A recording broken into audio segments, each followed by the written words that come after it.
Very good afternoon, ladies and gentlemen. I would like to have your attention, please. I am your moderator and MC for this talk session on how technologies can provide a sustainable future for industries. Now, I appreciate if you can have your mobile phone switch to silence throughout this session. Now, this is the program schedule for this talk session. And I shall start off with the safety briefing on emergency evacuation, followed by the introduction of our guest speakers. And this whole session shall end by 5:35 p.m. So please take note. Now, you are currently in LT12B. So in the event of emergency evacuation from LT12B, please take note that the assembly area is 11 square. And understand that the heart of this event is taking place at 11 square. Not to worry, all right? We will make sure, we'll bring you to the assembly point where this stretch of road right in front of LT11B. Okay? Now, next. How much awareness do you have on sustainability?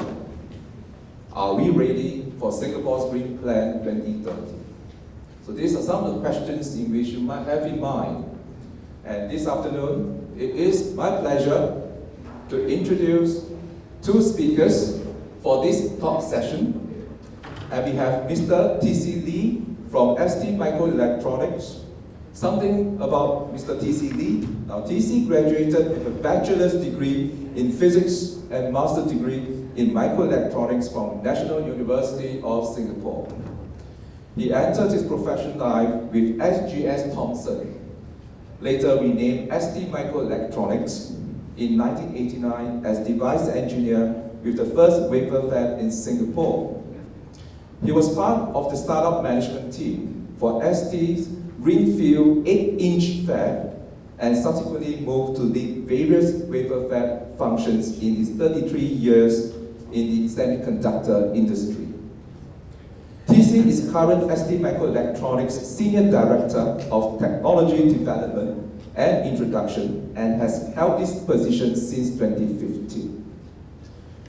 Our second speaker, Mr. Aukip Alvi from Sustainable Living Lab.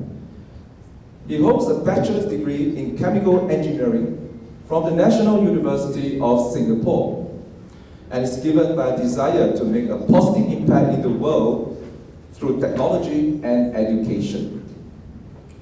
Fueled by his passion for using artificial intelligence to bridge the technical gap and empower non-technical populations, he joined Sustainable Living Lab in August 2020 and has made significant contributions to development by providing sustainable innovation consultancy to multinational corporations and communities. Aukip is currently leading the charge in AI revolution. He is deploying innovative educational programs utilizing cutting-edge technology, upskilling and reskilling programs to governments in over 35 countries, and excel at managing complex stakeholders' relationships across multiple sectors, including MNCs, SMEs, and government entities. Now, without further ado, I'd like to call upon our first speaker for the first session, and that is Mr. T.C. Lee, to share the talk on We Create Technology for a Sustainable World in a Sustainable Way. Mr. T.C. Lee, please. Thank you, Mr. Chair. So, with this introduction, you realize I'm pretty old. Sounds very old with the industry experience of 33 years, but I try to make it interesting for you, as you are definitely much younger than I am. Okay. Anyway.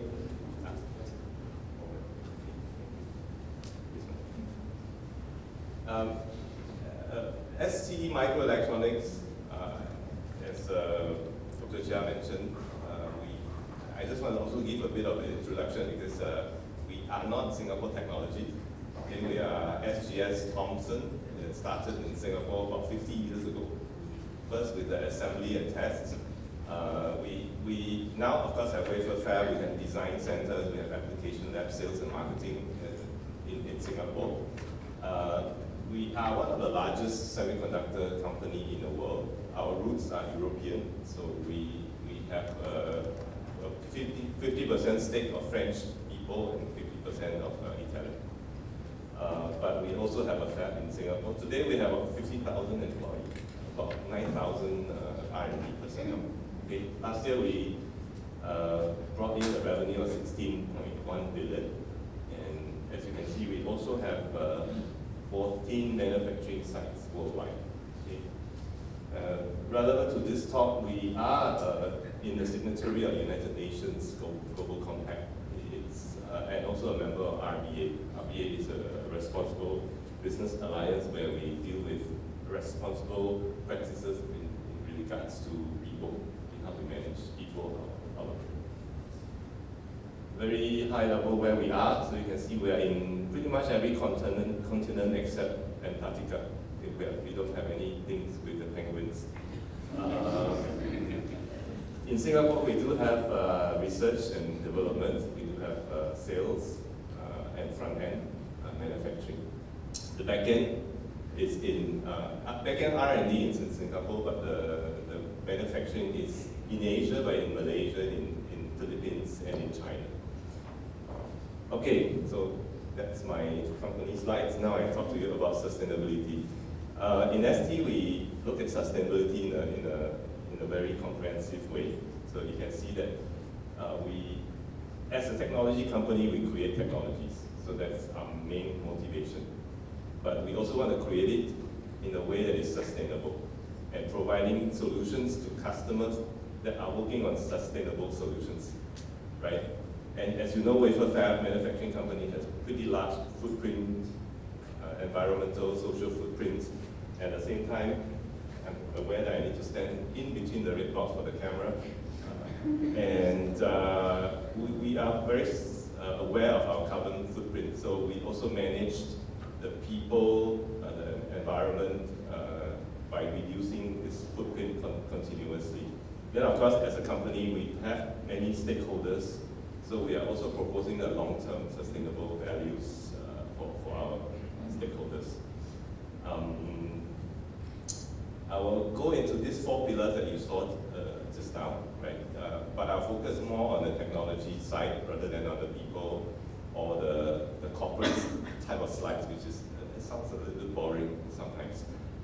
So SD is pretty global, and we have many R&D efforts. It actually covers automotive industry.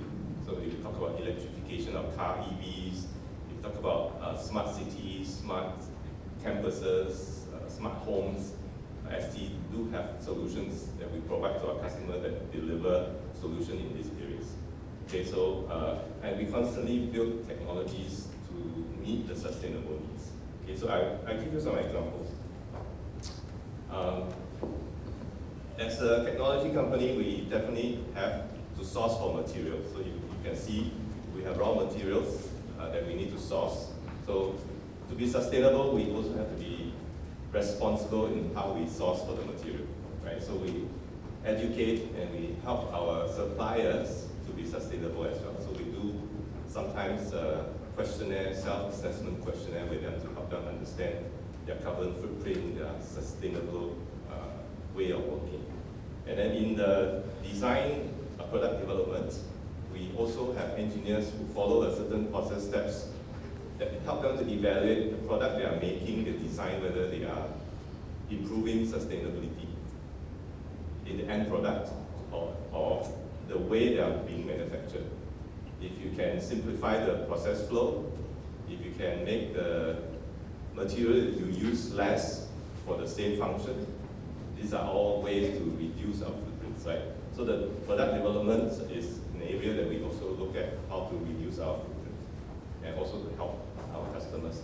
Then the manufacturing. In Singapore, ST Microelectronics wafer fab is the largest in terms of volume for the entire ST company.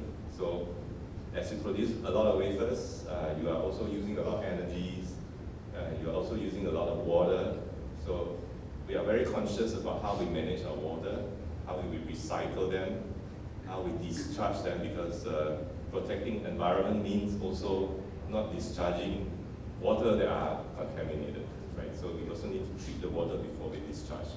And we also have processes that are emitting byproducts into the air. So we also have abatement system. It's like a cleaning system. We clean the exhaust before it's actually released to the environment. So these are some of the things that we try to do. And then in the fab, it's aircon, right? So we use a lot of energy. We cool our system, furnaces that are 1,000 degrees, we need to cool them. So we also use a lot of energy for cooling. We are also working to see how we can minimize and reduce this, we call it scope 2 emission, right? In a sustainability language. I think you're going to talk a little bit more about that. And then, of course, the end of life and the usage, right? So usage means that we will speak to our customers to see what they're actually looking for in terms of a solution. If they have a sustainable target, how we can help them to build a product that they can sell that is making positive, sustainable contributions, right? And then we have e-waste. So end of life means that we need to know how to dispose those e-waste. So for us, we label our products with different eco-packs, eco-pack 1, 2, and 3.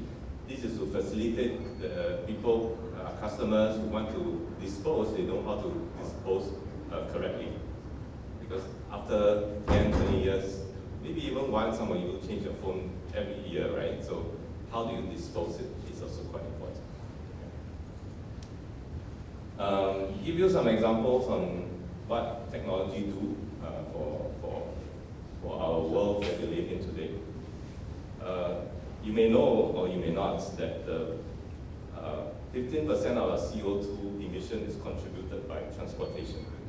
So if you drive or if you take bus, you can then minimize or moderate your carbon emission. So 15% of CO2 is emitted globally by just passenger car.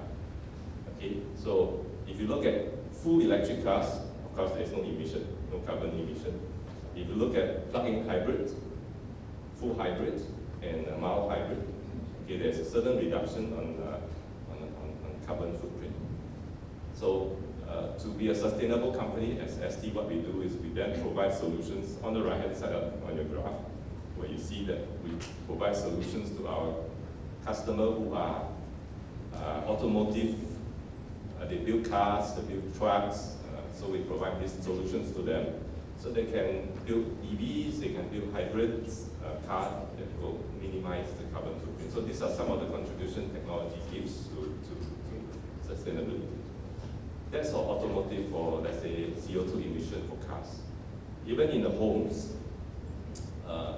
you see that it's about 50% of electricity consumption are from residential and commercial buildings. So that's a lot of electricity. Right? So how do you minimize your footprint? Go to different types of improved white goods, your washing machine, your fridge. Look for classes that are more green. Okay? And as a technology company, we also provide solution on the right-hand side where we enable our customer. We don't build the fridge, we don't build the aircon or heater ourselves, but we allow our customers who build those things solutions that they can enable themselves to be more efficient. Okay. Similarly, for industrial, in the industry they use a lot of motor. I think you can see electric motors everywhere. Maybe if you look at everything that moves now, pretty much there is either different sizes of motor in that system. So again, if you want to reduce our carbon footprint, then of course going to work on this are important as well. Today, only 12% of the motor are equipped with variable speed. So variable speed motor is a motor that can change the speed, right? So a motor doesn't have to be running at a high speed all the time. So you need some smart algorithm to tell the motor to slow down, to speed up. So these are intelligence, these are sensors, these are controllers. So again, as a technology company, we do want to contribute in this way. So that pretty much about the technology part. To be sustainable, actually, if you look at the United Nations 17 SDGs, you realize that there is the social part, which is the people part. You have the environmental part, right, which is later I'll cover. So sustainability is not just about green electronics. It's not just about recycling. Right? It's also how you improve the well-being, improve the health, the safety of the environment that you work in, or help the people that is in your working environment to be safe, to have motivation to come to work. Poverty, for example, is also one of the SDGs, right? So how do you help to, as a company, how do you help to support or educate the less privileged, the marginalized? So these are some of the things that the company will do as well. I won't dwell too much about this because I just want to give more time to Mr. Alvin. But in our industry, we have a special focus on ladies because we realize that in our industry, we tend to be male dominant. So in ST, we also have a program where we promote and highlight the importance of being diverse, gender equality, diverse, equitable, and inclusive. Okay, so we also work on specific targeted program for women leaders in ST. And then, of course, the other part is environment. As I mentioned, we do have a very aggressive commitment to be carbon neutral by 2027. ST leads the semiconductor industry in this aspect. When our CEO shared this in December 2020, there was a lot of skepticism, but there is also a lot of effort that we put in. Okay?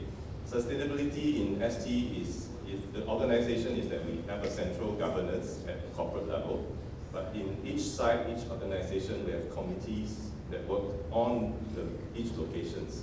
So the central governments, actually, governance are very small. They don't have big team. They have small team. They will advocate, they will provide training material, they will give the directions, but all the work is really done at the site, right? So the ambition to be carbon neutral by 2027 is also deployed to all the sites. And to use 100% renewable energy is also deployed to the site. So you can imagine to be in this industry, we definitely have to do something about it. One of the examples that I mentioned just now, we need to treat the waste water that we discharge. So we recently upgraded our waste water treatment plant by heavily reducing the water discharge. So from a sludge or slurry, we have now invested on a new technology that allows us to produce pellets. Pellets are lighter, we can then chuck out less tonnage of water. And in fact, it's also circular economy because these pellets are used as fertilizers, right? So some agricultural industry can use these pellets. So we don't really, in the circular economy, I'm sure Mr. Awi will talk about it also. If you say there's a waste, the concept of circular economy is there is no waste. A waste is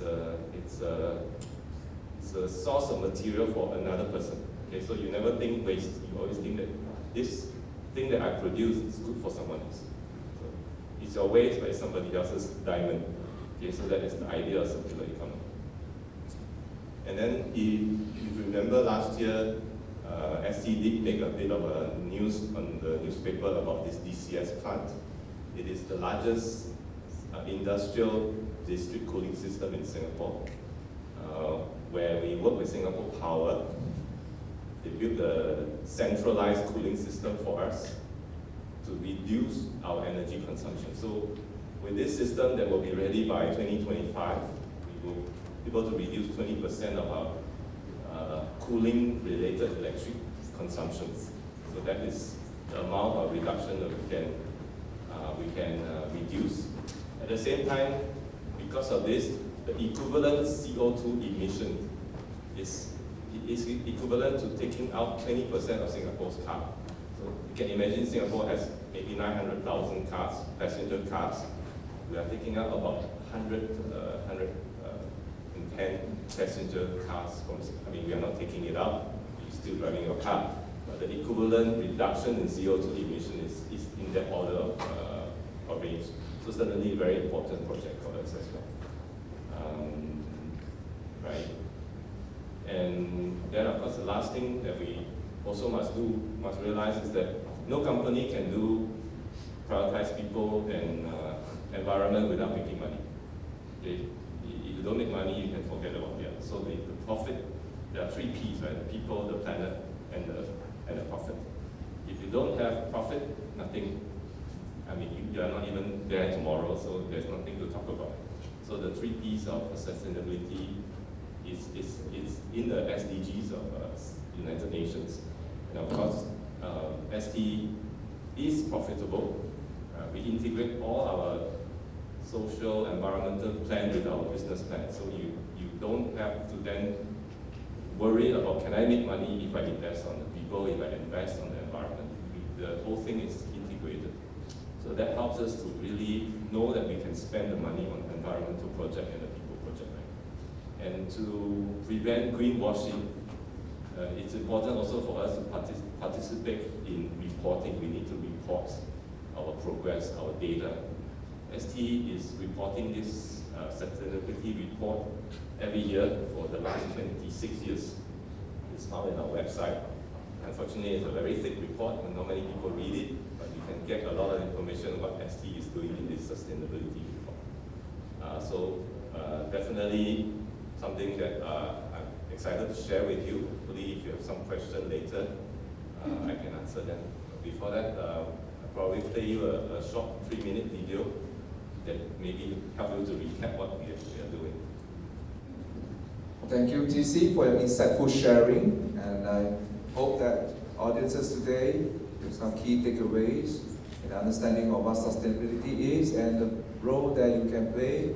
And honestly, we move towards our Singapore Green Plan 2030, and this transition is a whole nation effort, and each one of us are involved. Now, next up, we have our next speaker, Mr. Alvi, all right, who's going to share with us. Give a moment, get to this time. Share with us technology enrichment in the future of jobs, and I think this will resonate very well for our graduating class who's about to join the workforce. So is there something that you need to be aware? Do you have the skill set and correct mindset to take on the challenge of job of the future? So Mr. Alki, please.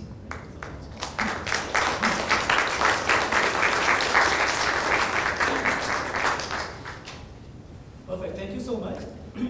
Sorry, yeah, it's been since ages since standing on this part of the world as I see it. Thank you so much for coming here. So my name is Akib, and I'm from the Sustainable Living Lab. And again, I'll be talking about how technology is a core component of our daily lives, not just jobs part of it, right? And thank you so much for sharing a lot about what our companies are doing in Singapore and around the world for those sustainability issues, and what needs to be done to make it a world that our future generations can live in as well. So really excited to see like what more is being done around and what more can be done as well. So I would try to focus more on an individual perspective as well, and majorly from a skilling perspective as well.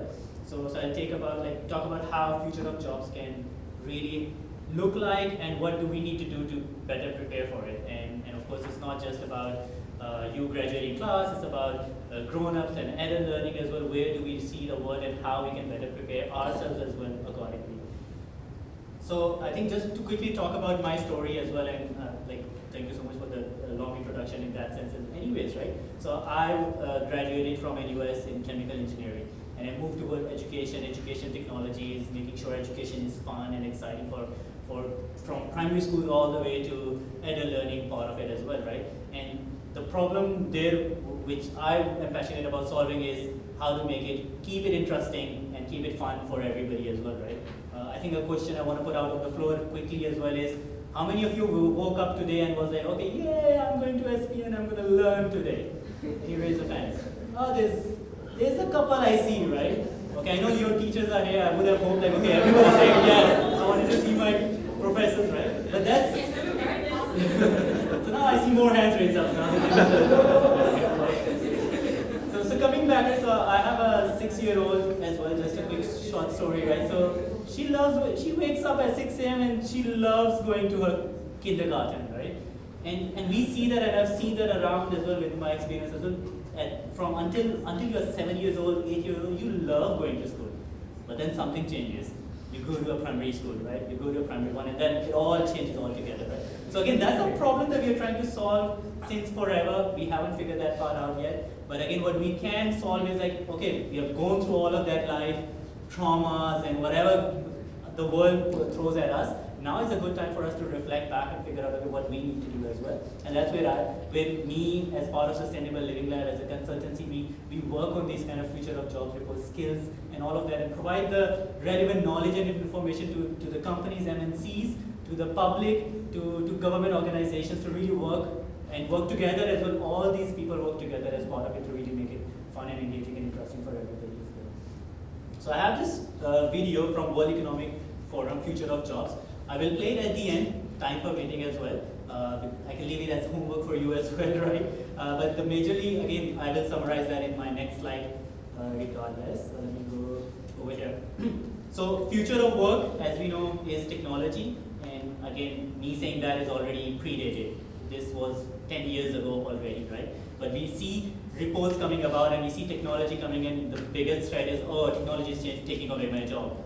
I'm sure ChatGPT was a big factor recently, right? Like, oh, it's going to take away this person's job, it's going to take away this person's job. So we all see that, but at the end of the day, we see that there is a lot of new, like the jobs will be displaced accordingly, right? So there's like 75 million jobs will be displaced, right? There's a lot of jobs definitely going to be changed, but there is going to be about 133 million jobs being created as well. So there's a net positive gain, as you can see, pretty much 30%, 40%, 60% increment over there. So it's more about us adopting to this change as well. It's not like, we used to have kids at the bowling alley who put the pins over there, right? And then we had this automated system now, so you don't have that job, but then those kids educated themselves, becoming experts in, okay, how do I navigate about this kind of new technology that is coming into their job environment as well. So similarly, so currently, of course, you see 71% of tasks are being done manually by humans, and of course the remainder being done by machines. But by 2025, by 2030, very recently, we will see pretty much 50-50 part of it, right? So we have to grow into this human-machine partnership together. It's going to go together as well. Don't say, okay, machine is going to take away my job. I will still need to know how to figure it out, how to play around with it, use it as a tool at the end of the day. And this is another report from World Economic Forum as well. So these are the big chunks of different industry, different job segments as well. And majorly all of them will have a core technology component to it as well. And again, this is all public data, World Economic Forum Jobs Report 2020. It's a LinkedIn reports, Forbes reports accordingly, and you will see quite consistency talking about these kind of skill sets as well. And I know this particular side has a lot of information, lots of craziness happening. Again, the whole goal is from left side to right side. So you see a lot of jobs, but there's a lot of connections happening to a lot of different technologies all together. So even in a singular job, you can't say like, okay, I'm chemical and life sciences, I'm only going to be talking about life sciences and chemical. No, AI is going to be a core component of your job as well. IoT is going to be a core component. Using sensors, using electronics, part of it would be a very, very core component of your job, one way or the other. So it's more about you being adaptable to not resist to this change, but embrace it. It's going to help you. It's going to make you learn. It's going to make things faster as well. So again, talking about encroachment of technology on a very general level, you see this at Robinson actually as well. A good enough robot over there, but again, it makes mistakes, it makes errors. There needs to be a person who needs to fix those errors, make sure it runs properly, smoothly as well accordingly. Then similarly, you see this grocery delivery, and you see as well in Zimbabwe, I think they started off this initiative as well. So it's coming in very soon to us, but again, at the end of the day, we are gonna be working together with it. Again, human and machine partnership will come in. There are a lot of things that only a human can do, a lot of things that a machine can do much better, repetitive tasks and all of that. But there needs to be this combination where we can make the most efficient use out of it as well. And this, I've been seeing it so much more now in regular kopitiams as well now, right? So a lot of these jobs are coming. It's more about these servers trying to figure out, okay, what more we can do, what more we can offer accordingly as well. So quickly again, talking about rise of automation itself, right? So how technology is disrupting traditional jobs and creating new ones as well accordingly, right? So starting off with 3D food, this is actually a Singapore Poly initiative itself. You can learn more about it. So they're creating durian and other kind of foods with a 3D printer. What you can do with that is, of course, you can make it accessible, that food be more suitable for older population as well accordingly, right? It would have more vitamins, for example, in that case. So you can kind of change that and explore that kind of segment where you can give it more potential according to the food segment itself. Then AI autonomously runs a chemical plant altogether as well. So for students here from chemical process units itself. So AI can do that, but again for 35 days itself, not enough data, but it ran it anonymously, but it was still configured and figured out by people at the end of the day, right? Somebody's testing that data to make sure it works accordingly as well. And similarly, of course, biotech, they're doing drug delivery, so from pharmaceutical side of things, so drug delivery and enzyme creation. AI can figure that part out much faster as well, accordingly. And finally, of course, on the pathway of what it can do accordingly as well in drug delivery mechanism itself accordingly as well. Like you have those smart variables and you use them with the sensors accordingly, and all of this can really help you go forward. So there's a lot of automation, AI coming into your regular daily industry as well, daily jobs as well. So it's more about embracing it and learning what can solve the problem faster, right? So we look at it from the problem perspective rather than from what I have learned, and I'm going to use that accordingly. There's so many other technologies out there, and it can be a mere fact of just connecting the dots accordingly. You don't have to be the AI expert. You don't have to be the robotics expert. You just need to know that this problem can be solved by robotics better than me doing it manually in 4 hours, for example. So we don't need to waste our time accordingly and work with a roboticist over there, work with an AI engineer over there. But you cannot work with an AI engineer if you cannot communicate with them. And I talk about it as a language part of it. So you need to learn the AI language at the very bare minimum so that you can interact with them, engage with them, and at least at the end of the day figure out things together accordingly. So how do we prepare for the future of work? So these are the 16 competencies by Skills Future Singapore itself accordingly as well. So these are all the soft skills that are needed as well. And as you spoke, and we were talking behind the stage, as we say, on like what kind of skills do these people need, the employers want as well. Now the employers are not essentially looking for like, okay, you need to have like, this kind of technical expertise and all of that. Unless you're in a very super highly technical role, maybe yes. If you're doing PhD, yes. But majority of the roles out there require you to have basic understanding, the willingness to learn, your soft skills, social communication, know what needs to be done, taking a big problem, breaking it down into further smaller chunks itself. So all that kind of mentality and thoughts are much more needed compared to your tech expertise. Because once you join a company, they have their own training plans, training paths, a 6-month, 3-month training path. They can train you on their own systems accordingly. What takes forever to train, and what, to be honest, we haven't figured out in an education environment is how do we train on social skills itself. So we just push you in a school setting and assume you're going to develop your team building part of it. We give you a complicated project and put you 4 together and assume, okay, all 4 of you are working, but as teams, right, there's always one person who's just like lazing around, right? You know who you are. All right, perfect. So coming to the skilling journey, right? So I want to quickly go through as well. So how do you want to plan out your skilling journey itself, right? You can be the best at what you're doing. You can be average at what you do. Right? But the whole point is, can you map out your skill pathway accordingly as well? So take stock of what you already have, what kind of skills you're good at accordingly, right? Because that's going to be key in finding new jobs or connecting with the employer. So these are the skills that I already know, and the other skills, what you need to learn accordingly as well. So as we call it, skills counselor, and all unis, all institutions have those career pathways as well, career departments and stuff where you can go and speak to other people, and it could literally be your professors, your peers, your relatives who are working, or just networking in general, right? You can talk about like, these are the skills, what is this important enough, or what can I do to make it better? And these are the other skills, what kind of skills are you looking for in your companies as well, accordingly, right? From a social skill angle. The tech part of it, as always, there's millions of resources. MIT courses are online, free of charge for you to learn as well. You can learn them in 2 days and come back and like pretty much do average on your quizzes and assignments as well. And that's, as a starting point, good enough. Of course, you want to, not everybody is going to have the gold medal in Olympics, as we say, right? There's only going to be one person. But the whole journey itself is a learning pathway altogether. And that's why just being an Olympic athlete itself is a big part of it, right? So we say you need to be on that pathway. The end goal can come in as it comes, as you work along it. And finally, of course, identify these training opportunities. So now you figure out what you have, what more do you need, and then you can figure out where you can learn that from. And again, I think just talking about SP itself and all the other institutions around, and then free resources, skills future coming in, career change pathways, programs coming in, work study diplomas coming into play. So you can really learn now. Like nowadays, learning is the least big issue right now. It's more about how do you deploy it amongst yourself as an individual as well.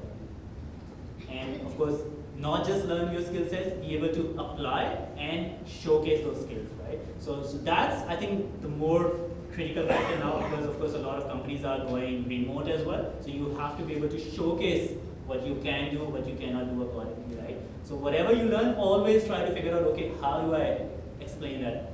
You're in a pharmaceutical place, okay, how do I showcase this particular skill set? And that could literally be like having your own club and doing this kind of presentation in a lecture theater, right? And having some pictures, put it on a blog, put it on your LinkedIn post. This is one good way of just showcasing it to the world as well. Right? And of course, finally, and most importantly, stay in the know. World is changing every day, right? On Monday, Singapore would be changed altogether, COVID-free. Just news for some of you, I guess. So the world keeps on changing. We need to stay updated with the new trends, new technologies that are coming in. Nobody was talking about AI 10 years back. Now, without AI, you can't live your next year's life itself altogether in a work environment itself. Okay? So later on, 5G comes in, and everybody would be on 5G network as well. So you would need to learn 5G itself as well, how to navigate yourself around it as well. And talking about staying in the know, so he was talking about Singapore Green Plan itself, right? So Singapore Green Plan 2030, they have launched it accordingly, 1.5 years back itself accordingly. So the goal over here is for you to identify, okay, so if my nation, my government is trying to go figure out this particular initiative, they would need a lot of support, a lot of help as well. And that's where a lot more jobs would be created, because now it's a government initiative. It's a government push itself. So maybe whatever you're learning, you can kind of track it accordingly, that it connects to the green plan accordingly, one way or the other. Right? And again, I have all these skill sets for you to quickly kind of see. And again, it's all public data. You go to Singapore Green Plan, you can look at the economy side of things, you can look at what kind of skill sets are needed, and you can develop those skill sets once you graduate with your current degree, and you have your other extra resources, extra learnings, extra courses that you do on this pathway. Combine it together, and you would see 2 years down, 1 year down, you would know all about, you would have a lot of opportunities out there already. So it's more about not just, okay, because I chose this particular course and assume the institution is going to educate you with all of this stuff. Institutions are here to provide you all sorts of relevant knowledge that you may need. It's up to you to really go out there and figure out what kind of more relevance is it there for you as well going forward. And as I always talk about right at the end of pretty much every talk is resilience. I think this is the most critical component of any job out there. No matter how technical you are, no matter how big jobs you have, no matter how big companies you're running, or how small companies you're running, or how bare basic jobs you're doing as well, resilience is going to be key. So you see, so be ready for the wild ride. The world is going to change. Tomorrow it's going to be a different world altogether. So be ready for that and enjoy it. Enjoy that pathway as well. And then similarly, be a master of adaptability.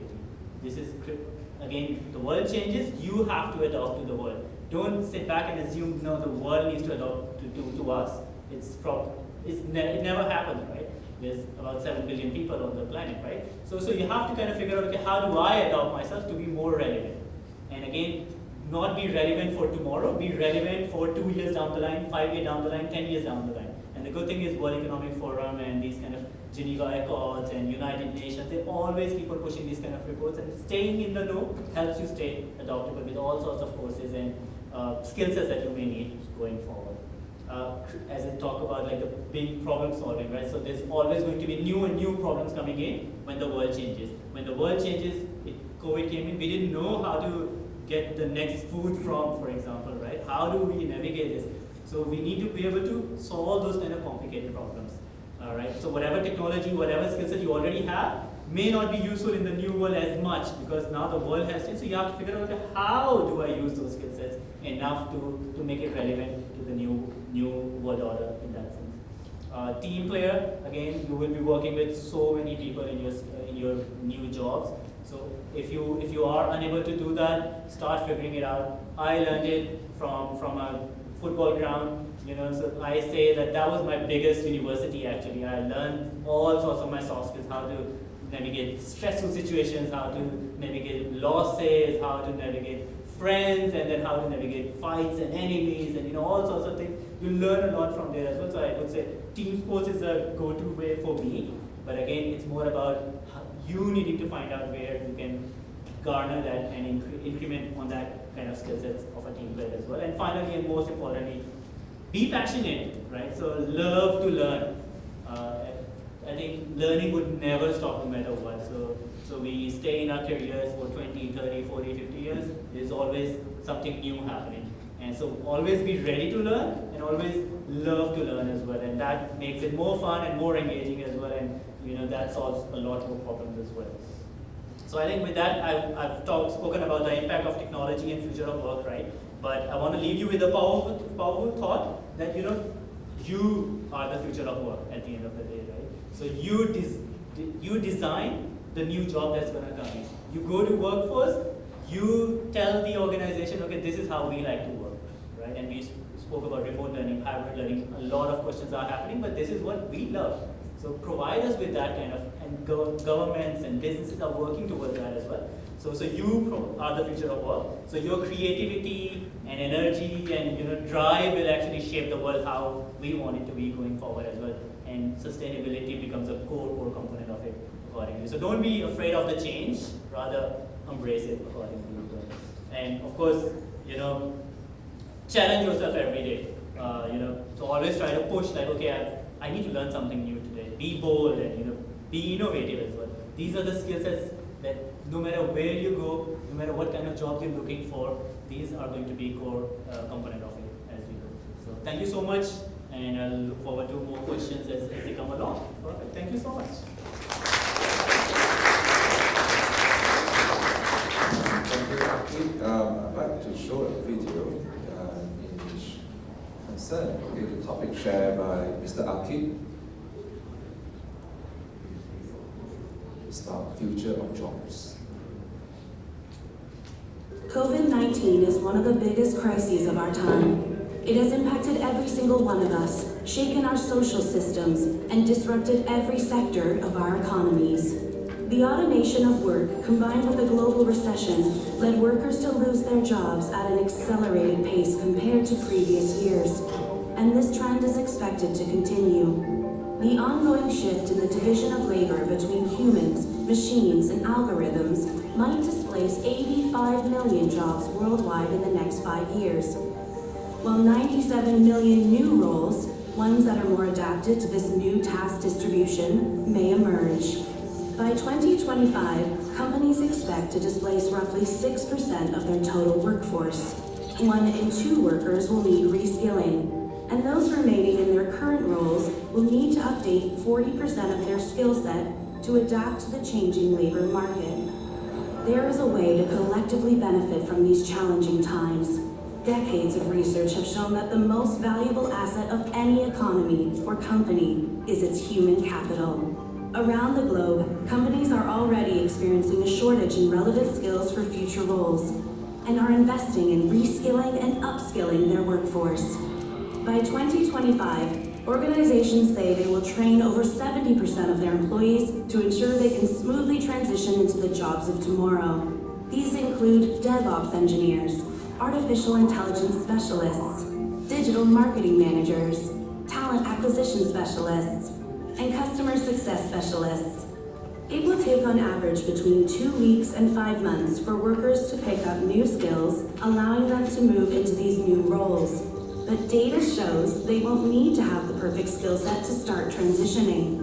While 2/3 of employers expect to get a return on investment in employees' reskilling programs within just 1 year, governments will also need to step in to update and fund education and training systems, and to ensure displaced workers have adequate safety nets.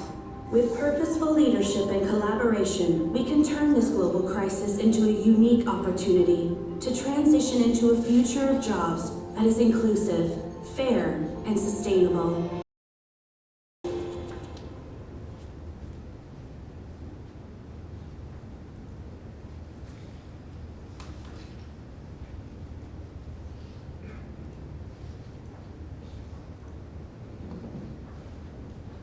Right, now we shall proceed to the Q&A sessions. I will call upon the two speakers.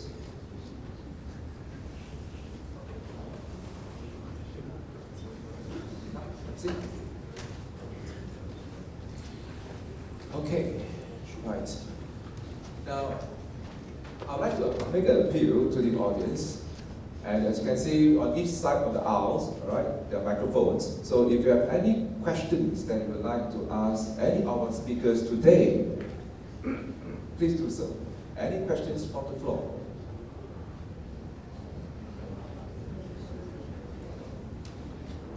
Anyone?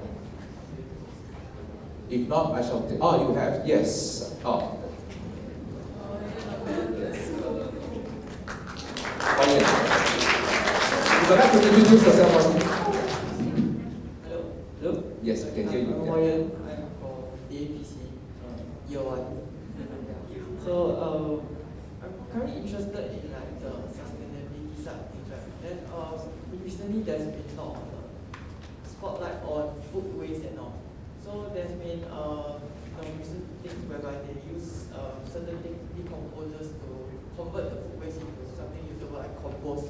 So I was wondering what's your take on like how the composting helps, because composting can also produce more CO2. So how do you like manage the compost, right, so that when you regrow the food doesn't get wasted again? Yeah, that kind of thing. Yeah, thank you.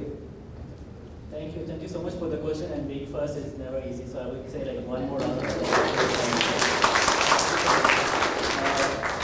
year one, already thinking about all of this is perfect, right? So you have the time, you have the pathway to really learn a lot about it. And coming to the food compost part of it as well, and sustainability in general.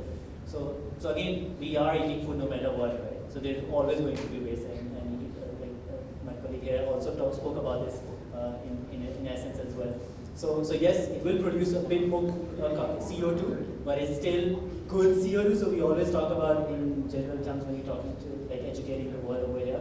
So we talk about good CO2 emission versus bad CO2 emission, right? So the good CO2 emission is majorly from the whole process of it, which is bound to happen no matter what. But at the end of the day, it's still going to be less compared to what you were going to do before by just chucking the food away, for example. It's still becoming part of the plant and all that whole life cycle altogether, becoming a circular economy part of it. So I think it still helps. And yes, you're right. So that problem is still there. That compost, there's going to be more CO2. So the next challenge is how do we reduce that element now? So it's a big complicated problem. CO2 is not just okay, you just eat and recycle and okay, we'll solve this whole CO2 emission part of it. It's a big complicated problem. Break it down into smaller pieces, as we call systems thinking in our educational programs as well. So you solve problems that you can right now, and hope that the new technologies, new learnings can help us solve the other future problems going on.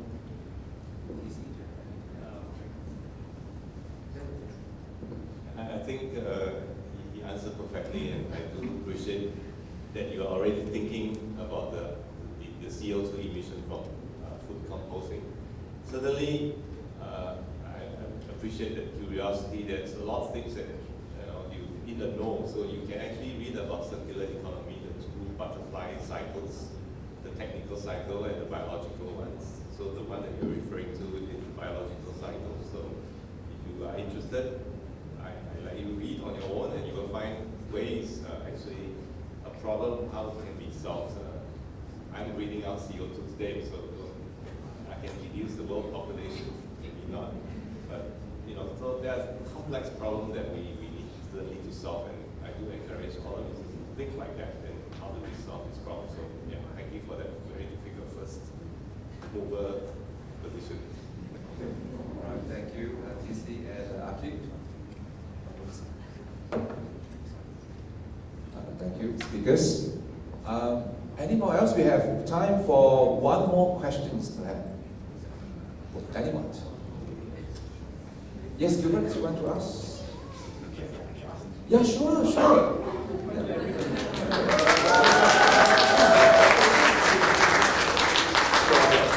So my question is more technical. It's actually directed more towards the DC side. So as in so my background is I'm a materials engineer. Many of you know I'm a materials science. And in the past when we do product design, right? I mean we look at the whole process. Right?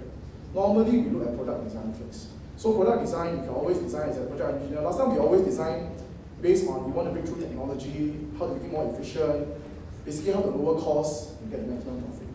But now, right, when we look at it, just now we saw one of the big skills that we need to have is green process design. Because when I think about green process design, I'm thinking about this huge idea. Because even like say for example, if I'm going to change the material, is that material going to be more sourceable? Is it going to be more sustainable? Is the process that I'm going to use, is it going to be more sustainable? Is it going to lower my footprint, or is it going to be increasing my cost? So when you look at all this, the whole scheme of things, I mean, from the semicon background, the idea is that your processes are very hard to change because the QA and QC and everything is already quite fixed. Right? Your plant, you cannot just change it overnight.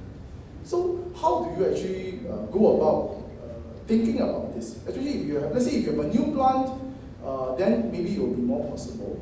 But if you have a current plant, what kind of team members and what kind of skills will you need to have a team to look at the whole green process design? I'm just thinking, is that really applied that now currently in the industry, right? From the bigger point of the whole process. Sorry, our students, technical question. Thank you for the question. I think I see that you have maybe two parts of question. One about product development, another one is about how do you manage your footprint, the emission or carbon or environmental footprints. The first one, ST make an ambition that for the new product that we make, we want to be at least 33% of revenue generated from the new technology. So the education part, the learning part, and the teamwork part that Akib talks about. No one knows everything. In fact, the designer doesn't know the process of manufacturing. A lot of time, they will have to find out, this design, is it going to generate more waste? If you design something that is not manufacturable, for example, the first, even the simple thing, can I make this product? Or am I going to make 10 parts and 9 of them go into waste, right? So that manufacturability is already a sustainable thinking. Then the second step is, can I use less resources? In the semicon, we talk about complexity of, for example, certain processes have multiple metal levels. I mean, if you are in semicon, you know we have many metal levels. Can I reduce by one? I'm reducing the process steps. And it's actually in the same direction as cost reduction. You don't need to think that, oh, cost reduction is in the complete opposite direction as efficiency or green. In fact, reducing costs, sometimes it's actually sustainable because you are using less energy, you are using less resource, you are generating less waste. So it doesn't really require you to think in a very polar opposite direction, but you can just do that. So I hope I answered at least on the technology development side. Then for the fabs, the manufacturing side, the second part of the question, I do agree that it's difficult to change a fab that has been there for a long time. What we do is that, for example, the DCS project, today we have a distributed cooling system. We build one fab and we expand again. So each of the cooling systems are currently standalone and distributed. Each of them are older technology, right? So they have been built in 1980s, 1990s, so the technology available to us at the time is not that weak. So you must then, of course, in our case, we centralize it. We're going to obsolete those old distributed systems, cooling system, and we're going to build a centralized one with much more advanced technology that generate 20% less, not really, use 20% less energy for the cooling needs. So the fab is still running the same product. We don't have to go to the quality, the QC, and the QA to tell them, hey, I'm changing the process. So some of this can be done without impacting the product. Of course, there's also breakthrough technology. I mean, silicon-based technology. Today we are moving to silicon carbide, wide bandgap. So of course we don't change the current product. We just phase out the current product and build the new one with a more greener substrates, gallium nitride and silicon carbide. These wide bandgap substrates are much more efficient because they don't generate so much heat. So heat, unfortunately, we haven't found really a good way to harness heat. Right? Heat is it's a waste in a way, right? Because then you have to cool it down. So heat, I think perhaps this problem is actually for you guys to solve, because you are younger and you'll find ways to now how to harness heat that we generate, right? So today we don't really have very good solutions for that. I hope I give you some answers that maybe satisfactory.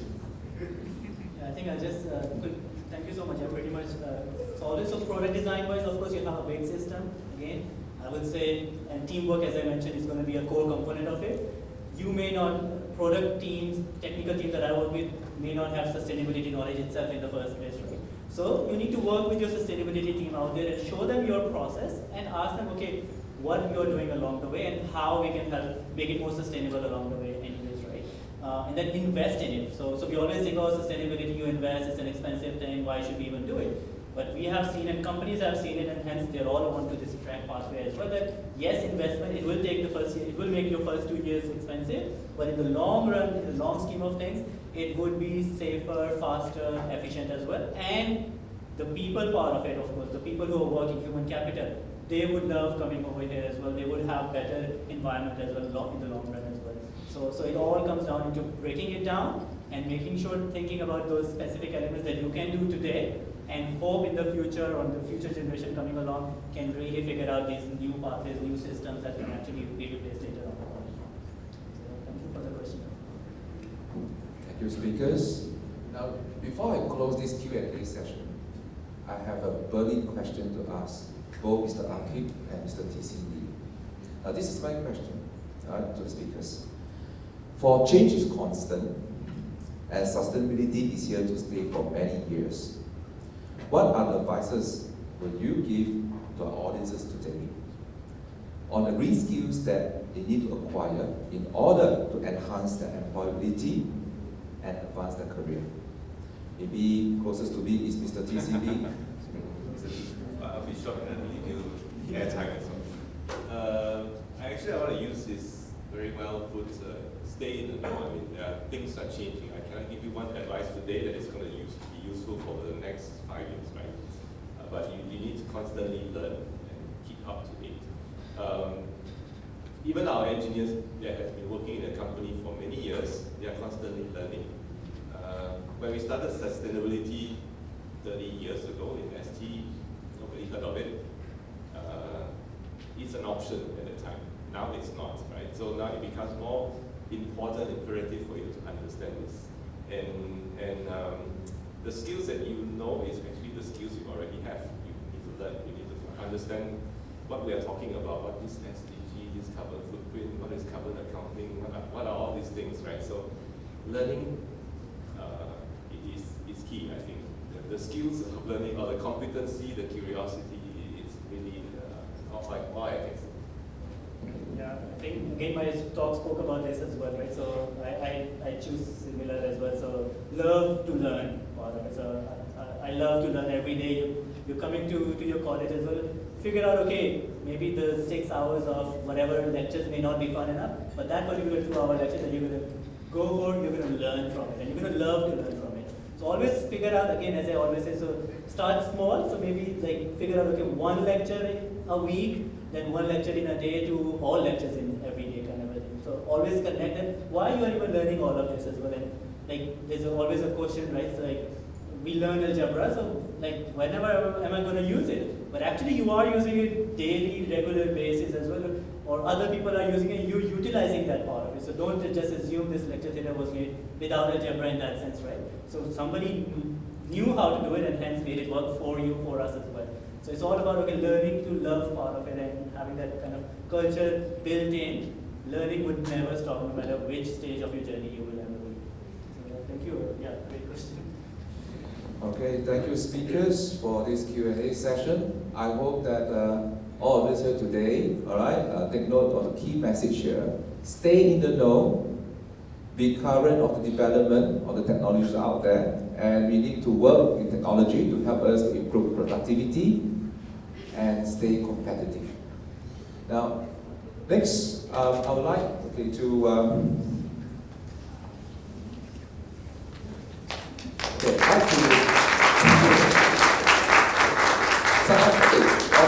okay, if you have any further questions you'd like to ask, all right, you can send it to us through this email, and we'll address your questions, all right, to the speakers. But of course, okay, in fact, my intent, okay, is to ask for your round of applause, all right, for our two speakers, okay, once again. Thank you, okay, now, before we have this session adjourned, all right, I would like to call upon Dr. Ng Su Siu, all right, to have 5 minutes of fame, okay, to share with you, all right, students, on what to come and a course that you would like to consider, okay, after SP. Okay. Okay, Su Siu, over to you. Okay, thank you. Good evening, everyone. Right, so I think it's timely to share with you this going to newly launched program, which is in the final phase of approval. We name it as Work Study, Post-Diploma, Advanced Diploma in Applied Science and Engineering. Okay, so in short, we call it WSP, NASE, okay, NAASE. So the reason why I say it's timely is because this course will be expected to launch its first intake in October, right? So for all the year 3 students who are here, because I know that you are going to graduate within 3 weeks' time, okay, after you completed your assessment, your exam. So it will be good that I share with you this before you leave SP, right? So why WSP NAASE?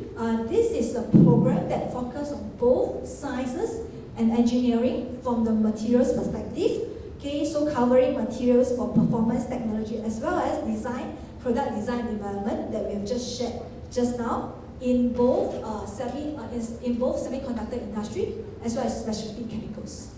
Right? So yeah, just to share with you the program structure, it will be an 18-month program fully supported by participating companies.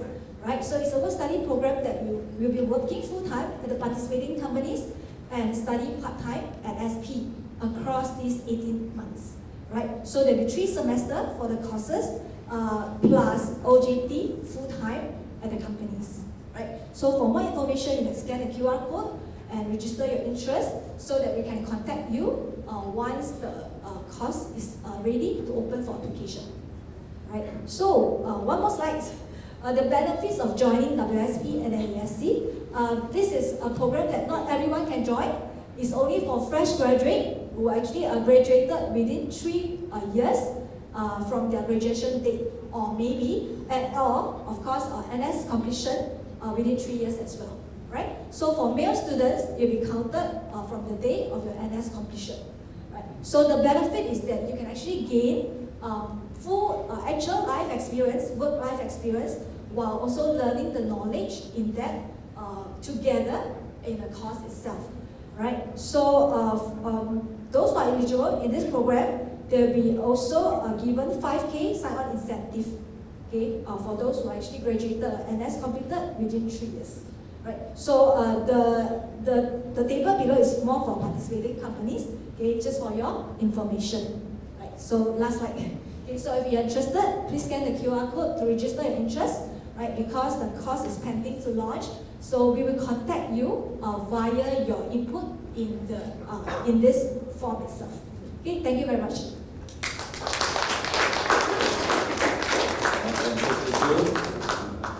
Okay.